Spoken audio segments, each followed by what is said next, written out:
You are listening to My HR Buzz, brought to you by MyHRConcierge. Hosted by Chris Cooley, we'll bring you various topics and guests to shed light on the often confusing world of HR and also employee screening. We'll be putting the human in human resources. I want to thank you for joining our podcast today with My HR Buzz. I do want to remind you that if you will, wherever you go and get your podcast, hit that subscribe button so that you can always stay up to date with the information that we're putting out on the latest HR issues and topics.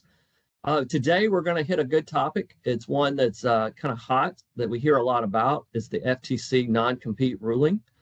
And today we have Wendy, Shelton, and Bill Gault with Nippes, Healy Gault. They are partners in that firm, and that's who we've used for probably all 16 of our years that we've been in business to help us if we have any kind of labor law question. We always go to Bill and Wendy. So I really appreciate you guys being on today. Thank you, Chris, for allowing us to be here. Our pleasure. Absolutely. And so, let's start off. Maybe you could give us kind of a summary of what the bill is or the ruling, what it is and how it's going to kind of relate to these employers and how it's going to be rolled out. Wendy, you want me to take a stab at that? Go right ahead. All right. And correct me if I say anything incorrect.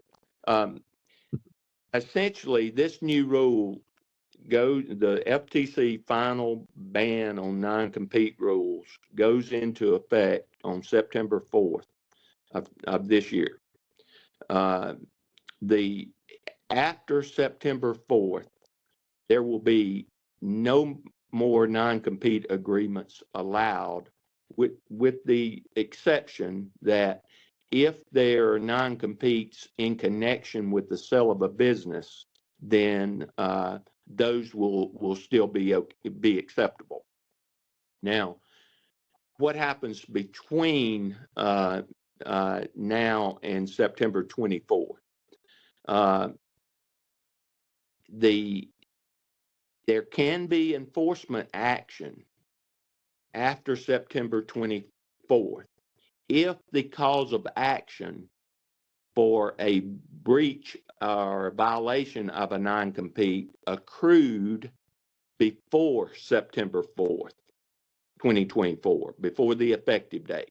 So the cause of action had to accrue at some time prior to September 4th. So somebody, and the accrual of a cause of action doesn't necessarily mean filing a complaint. It is that and a worker or an employee breached a non-compete back prior to the effective date. There's one other important part that to the continued enforceability of the non-competes, and that deals with existing non-competes with senior executives are allowed to be to continue in full force and effect. Now, what is a senior executive? The rule defines senior executive, and the scope of this rule and the comments, over 30,000 comments were received on this rule. But where FTC came down on is a senior executive that has an existing non-compete before the September 4th date. The employer or company can continue to enforce those non-competes. Senior executive is defined as a president or CEO or a policy-making official. That's the language that they use, a policy maker within the company. But they give those examples of a president or CEO, which tells me that the senior executive ability or exception to continued enforceability of the non-compete is going to be somewhat quite limited. Then, go ahead. I'm sorry, Bill. They also have make above or at least $151,164 in addition to being policymakers to qualify for that very limited exemption. And once that current agreement expires, you can't enter new agreements with those senior executives under the rule as it stands at the moment. Yeah, you would think in that scenario, why not just, I mean, if you're going to ban them, why not just ban them all? Why even have those carry? Because at some point, I mean, if that president left on September 5th, whatever their new job was, they couldn't have a non-compete. So it's kind of odd that they included that.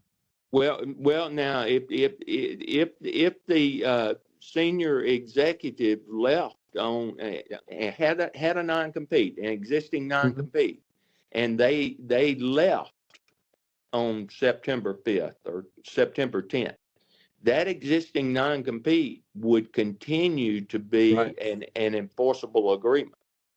Right. With the success. Sorry. That's right. With the successor company, they wouldn't have a non-compete. So that's right.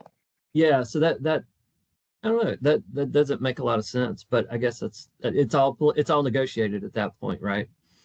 Well, it does, and the comments to the rule say that the reason that they carved out senior executives was that they were in more of a position to negotiate the non-compete agreements with the company or employer than lower level employees or non-senior executives. Okay. Another important note is that the rule doesn't apply to our listeners who are nonprofits. They are not within reach of the FTC, so non-competes in that context will not be affected. Current non-competes, and by that I mean non-competes in effect while the employee is employed, are not affected either. Those are a couple of other limited areas that are not touched. Franchise agreements won't be affected by the new rule either. It's a good point, Wendy. Okay. Yeah, I was not aware of the nonprofit. I was of the franchise, but I wasn't sure. I was not aware of the nonprofit. Yeah, so that's interesting. That's a good point. There's another exempted group, Wendy. I think it's stockyard companies are not subject for whatever reason to the FTC. I wasn't aware of that one. Yeah. Okay. So we're assuming this goes into effect September 4th. There is a notification requirement for these employees. So how does that work? Is there my understanding is the ruling says it just has to be before the effective date. So it could be literally the September 3rd, I guess, if that's what they intend to do. And I would wait as late as possible to see how these court challenges turn out. I would be prepared, but I would wait to see, because there may be rulings as early as next month from Texas and Pennsylvania. There may be stays. Right. And that notice goes only to workers who have current non-competes, and you do not have to give it to the senior executives. Okay. And it's simply just got, and if you go on the FTC website, they've got a form type notice that they're recommending that be utilized by companies or employers to provide to the workers. Yes, that notice is essentially that their non-compete is no longer enforceable, and you can deliver that notice personally, by mail to their last known address, by text message, by email. So there are a variety of ways to deliver that notice if ultimately you have to do that. Okay. And I guess from a protection standpoint for the employer, however they do that, they do need to make sure that there's a way that to document it and I guess put it in their employee file or something like that in case something comes up later. Absolutely. Now, I did not see it. You guys may have. Is there a penalty? Did they put a penalty in if you do not notify them? I did not see that. Wendy, did you? I didn't see a penalty specific to that. Of course, if you don't comply with their rule, the FTC can bring a complaint, and if you contest it, you would appear before an ALJ and go through that process. And ultimately, the FTC, if it issues a cease and desist order against you, can impose fines, criminal penalties. There are lots of available remedies for the FTC. Yeah. So I guess it's not necessarily a fine as if you were late to file an IRS form. It's more of they're going to drag you through the dirt and you're going to get legal fees and potential fines and those kind of things if you don't do it. Right. And the Wendy, you make a good point that the FTC enforcement process is that they issue a complaint. You have a opportunity for a hearing before an administrative law judge. Then you can appeal that administrative law judge's decision to the full Federal Trade Commission. And then if the Federal Trade Commission affirms that ALJ decision, the employer can appeal to the Court of Appeals in the jurisdiction where the employer exists, and then to enforce that FTC ruling or order or cease and desist order, as Wendy mentioned, the FTC would have to come to the U.S. District Court in the jurisdiction where the employer is domiciled or has its principal place of business to seek enforcement. So the way when I went through this process and looking at this, the FTC apparently has no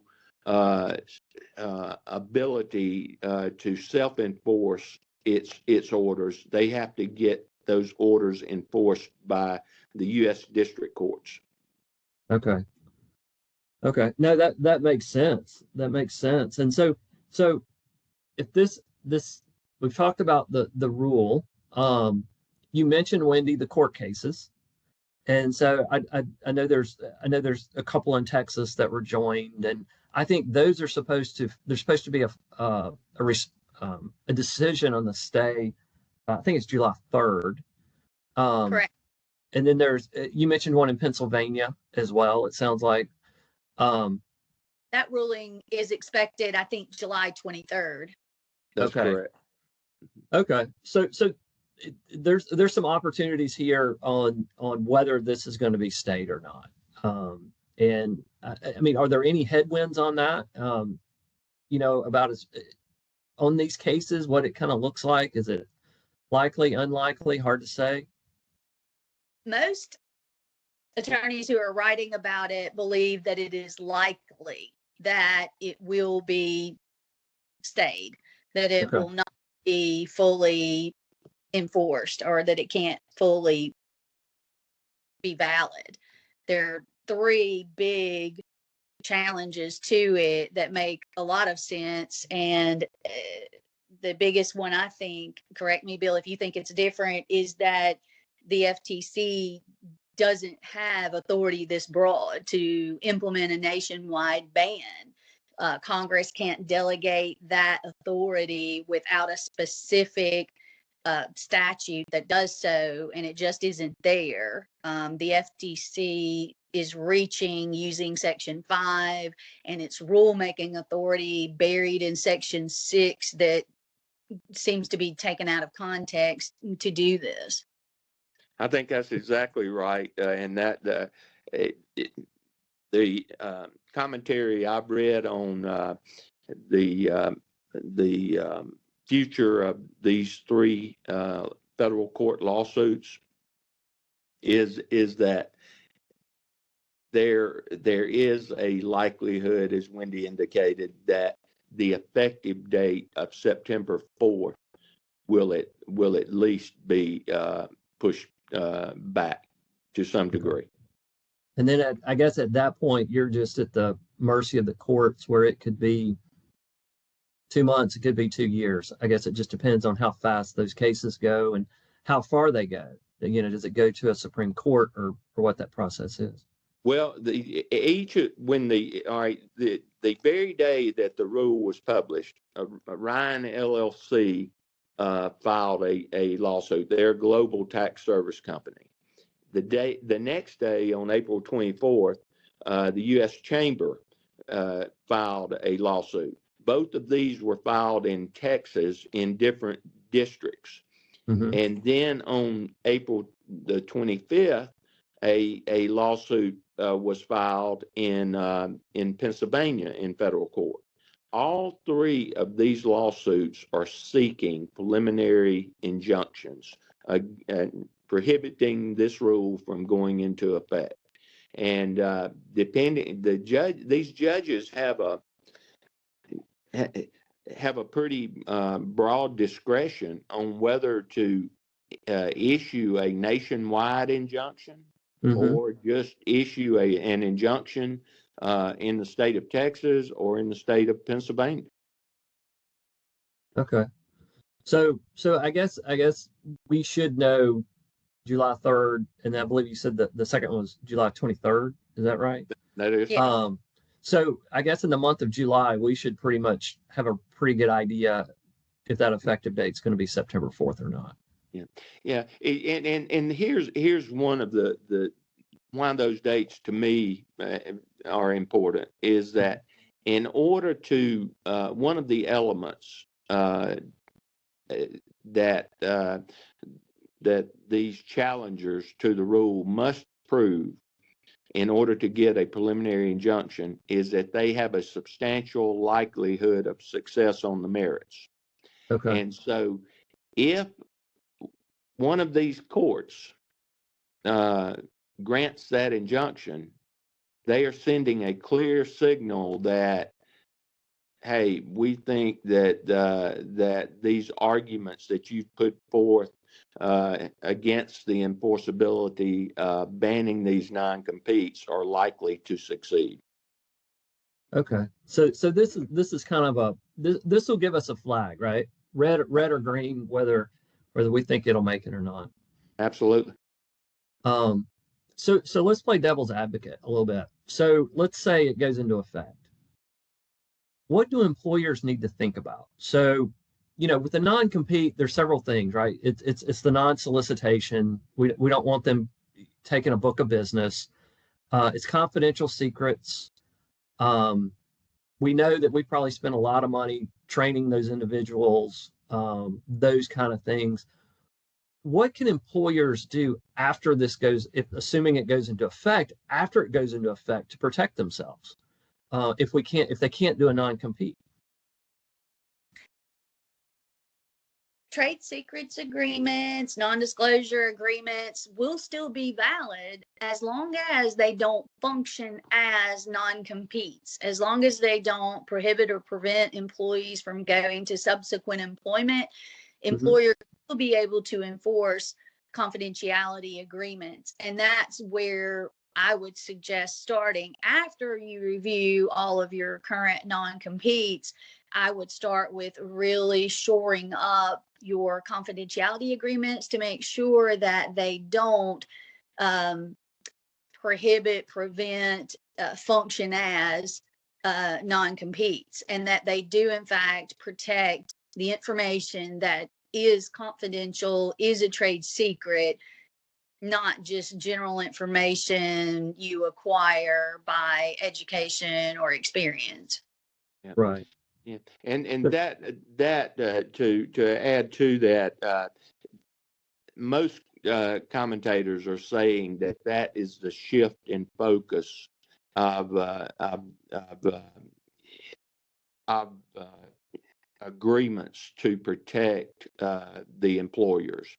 But keep in mind, most states have laws that define what trade secrets are. And trade secrets and confidentiality information, for the most part, is information that is maintained and protected by the company as confidential trade secret information and is not generally known to the public. And so you really need to dial in on what type of information companies are going to say. Worker or employee, if you leave and you go to a competitor of ours, you cannot disclose this information to that competitor or other individuals. That information remains confidential, proprietary information of the existing or current employer. I mean, is this a case where internally? Now, we always, if we share information externally that's confidential, well, you have your watermark, you have your notice on there. This is confidential information. I mean, is this somewhere where internally employers need to be, internal documents, all those kind of things, to be a lot more diligent in putting those watermarks and those notices that this is confidential information, just as another protection, or does it have to be quite that overt and just spelled out within that confidentiality agreement or trade secret agreement?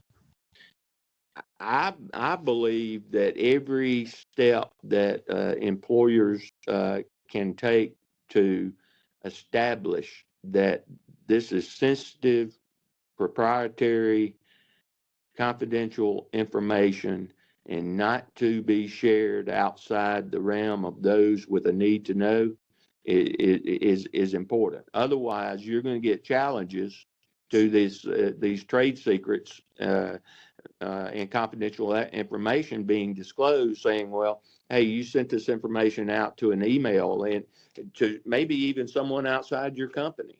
Right. And therefore it lost its protection as a trade secret or confidential proprietary information.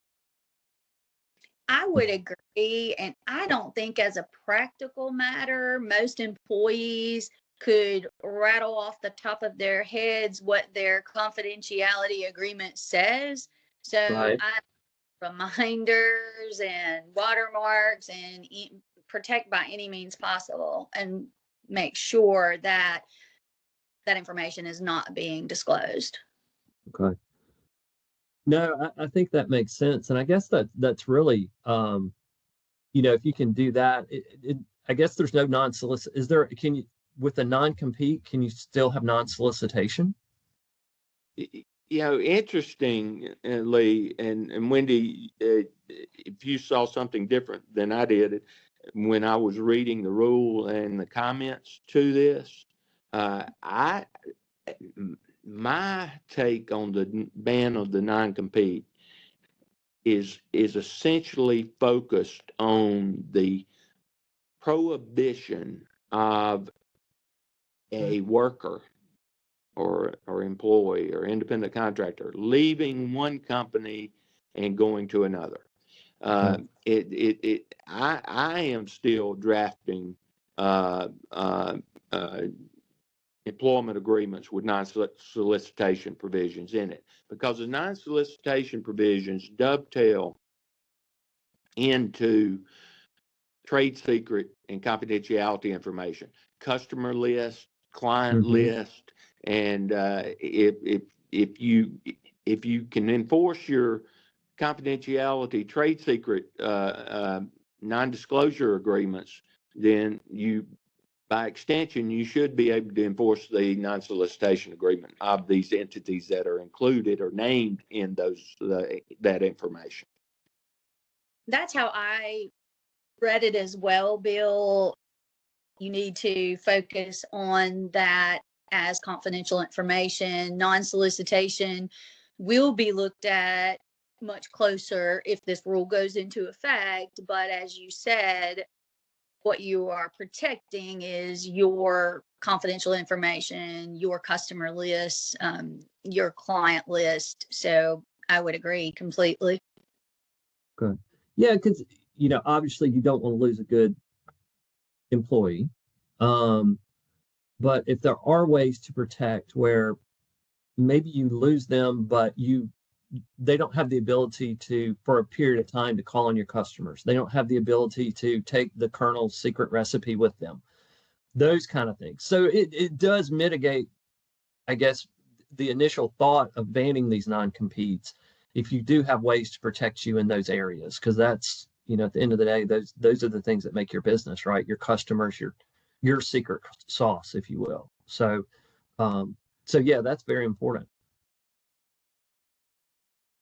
One thing too, I wanted to touch on. So we've talked about the FTC. We know there are other areas that don't love non-competes. The NLRB, we talked a little bit about those things. But also the federal kind of sets the floor, where of what can be done. Regardless of whether this goes through or not, we still have states we have to think about as well, right? Because there are states that just ban non-competes. And there's states that permit the enforcement of non-competes, Mississippi being one of them. They'll enforce them all day long if they're reasonable in terms of time and geographical scope. But the way I read the final rule is that if the FTC rule conflicts with state enforceability law regarding these non-competes, then the FTC rule controls. Okay. And Bill, you mentioned before we got on the podcast and we were talking about this, the FTC has been going after non-competes even prior to this rule, and we expect that it will continue to do so. That's true. And to that point, Wendy, the even if a non-compete under current law is enforceable, there is still a requirement in most all states that the scope of that non-compete be reasonable, and that it's reasonable from the standpoint of, is it necessary to protect the legitimate business interest of the employer, or is it just an overly broad non-compete that says that the employee or worker can't go to work anywhere in the U.S., for example. And so that's the focus of a lot of those challenges by the FTC, that they're just overly broad, they're unreasonable, and they exceed the scope of the right sought to be protected. Right. So we couldn't necessarily, if I have a car dealership here in Mississippi, I couldn't necessarily have a non-compete that says you can't sell popsicles in Georgia. It has to be something that relates to my business and my area, wherever that may be that I sell. That's exactly correct. Okay. No, that's good. Yes. And so, no, that's very helpful. And so what else is it? I know we've covered a broad swath of areas that I think has been really interesting, and a lot of the questions I had. So, I think it's been great. Are there other things that we should bring up that we haven't thought about so far that you could think of? Chris, I think we've covered the important parts of this, that after, under the current rule, if this goes into effect, no more non-competes. They're over and done with, unless they're in connection with sale of business. After September 4th, no more enforceability of non-competes unless it is a senior executive's non-compete. Or the cause of action for breach of that non-compete accrued before the September 4th date. So from that standpoint, we're at the mercy of these court decisions to see where we go from there. Perfect. But it does sound like it may not be as catastrophic as it's portrayed to be. There are ways for employer, even if it goes into effect, there are ways for employers to protect themselves. And so it's just those employers getting good advice and making sure that, those confidentiality agreements, those kind of things are in place, and to where they can, as best they can, protect themselves going forward. And so if somebody had a specific question that needed to reach out to an attorney, how would they get in touch with you guys? Phone number, office phone number, 601-952-2592, extension 110. Our email, I'll give my email. It's bgault, that's BGAULT, at billgaultlaw.com. I've got a website that you can locate on the internet that has my email address, cell number, and background information as well. Well, great. Well, I really appreciate both of you being on. I know you've done these podcasts with us before and always done a great job. So we really appreciate you spending some time. Thank you for having us. Yeah. And I want to thank everybody. Oh, go ahead. I'm sorry. I said, thank you very much. Yeah, no, absolutely. And I want to thank everybody that's listening to the podcast. We appreciate you listening. And again, I want to remind you to please reach out, hit that subscribe button so that you always keep up to date on our information. If you have any questions, if you have any topics you would like to add or request, email us at podcast@myhrbuzz.com. And we look forward to spending some time with you next time. Thank you.